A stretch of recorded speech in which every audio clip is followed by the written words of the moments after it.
Hello friends, evening ஸ்நாக்ஸ்க்கு கிறிஸ்பியாக டேஸ்ட்டாக onion pakoda எப்படி செய்யுதுன்னு பார்க்கலாமா? இது ரொம்பவே டேஸ்ட்டாக இருந்தது. வாங்க எப்படி செய்யுதுன்னு பார்க்கலாம். இதுக்கு 1/2 கிலோ ஆனியன் எடுத்து நல்லா ஸ்லைஸாக கட் பண்ணிவிட்டு இது உதுத்து விட்டுக்கோங்க. உதுத்துட்டு இது கூட வந்துட்டு பெருங்காயத்தூள், உப்பு 1 ஸ்பூன் ஆட் பண்ணிக்கோங்க தேவையான அளவு.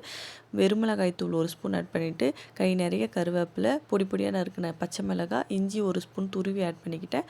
கொத்தமல்லி தழை ஒரு கைப்பிடி நிறைய பொடி பொடியாக கட் பண்ணி ஆட் பண்ணிக்கிட்டேன். இது எல்லாத்தையும் நல்லா மிக்ஸ் பண்ணி விட்டுருங்க.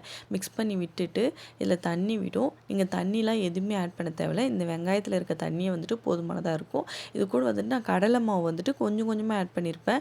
இதை கொஞ்சம் கொஞ்சமாக ஆட் பண்ணிவிட்டு நீங்கள் ஸ்ப்ரெட் பண்ணி விடுங்க வெங்காயத்து கூட. இது வந்துட்டு கையை வச்சு பிசையாதீங்க, பிசைஞ்சால் நல்லா இருக்காது.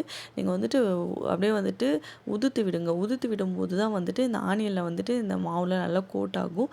நான் லாஸ்ட்டாக வந்துட்டு 2 ஸ்பூன் வந்துட்டு அரிசி மாவு ஆட் பண்ணியிருப்பேன். அந்த அரிசி மாவு ஆட் பண்ணும்போது நல்லா சாப்பிட்றதுக்கு கிறிஸ்பியாகவும் இருக்கும், டேஸ்ட்டாகவும் இருக்கும்.